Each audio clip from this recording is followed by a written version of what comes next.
Hi, everybody. This is Lee St. John, and it's Friday afternoon, and I'm here to tell you some exciting news in case you missed out and your child didn't get on the crew team over at the University of Southern California. There might be an opening. Well, there might be two openings. I want to tell you about somebody that I know who's trying to get in over there. So if you're interested, you better hurry up and get your college admissions essay together so that you can try out, see if you can get into that on that crew team. But anyway, this particular story is called Someone Left the Gate Open.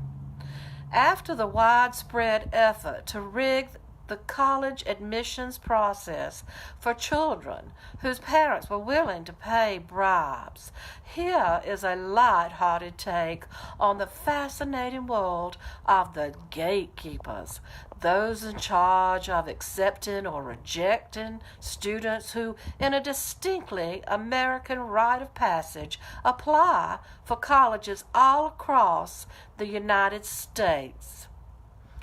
Hi, Dennis and Renee. Thank you for joining me today. Listen up if you know somebody that might want to try to get on the crew team at USC.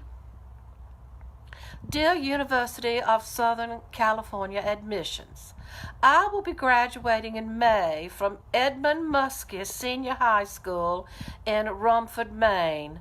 I had not planned to attend college, but now I see that there are two openings on your crew team. I informed my parents last night that I wanted to apply. They both said, "Rowing? That's not a mainstream, pun intended, sport." "True," I answered, "but the YouTube videos I watched, it was a great sport that offers a chance to start at an older age. I mean, no one has been rowing since childhood. I was thinking maybe that's how a Hollywood celebrity was able to get her children on a crew athletic scholarship.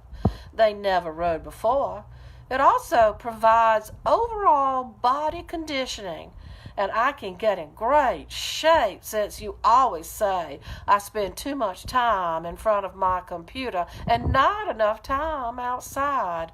I can make new friends since you don't like the ones that I hang with now anyway. You think I just am so isolated in my room, so this is an opportunity to learn teamwork too."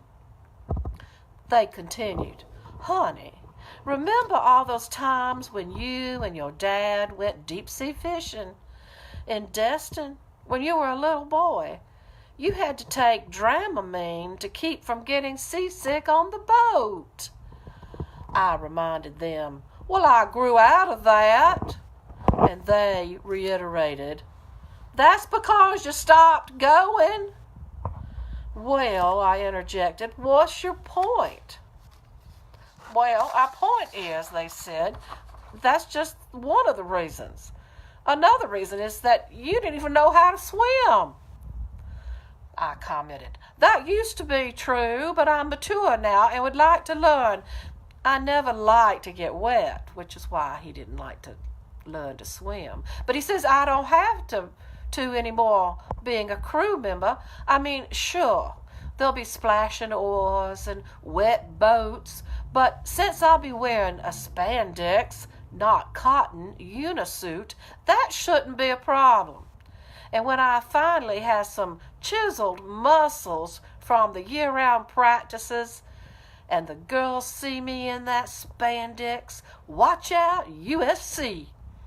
My mother and father asked, "We don't want to discourage you from finally wanting to go to college, but can't you pick another direction and another school? Rowing is the oldest intercollegiate sport in the United States, and it's been around since 1852. Who doesn't want to feel like a Viking on the open sea?"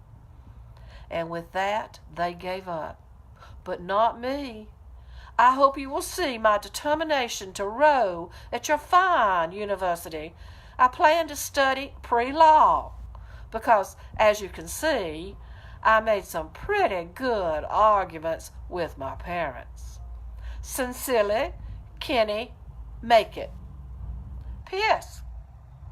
Do you have to see my grades, or can my parents just pay for it since there is already a precedent set?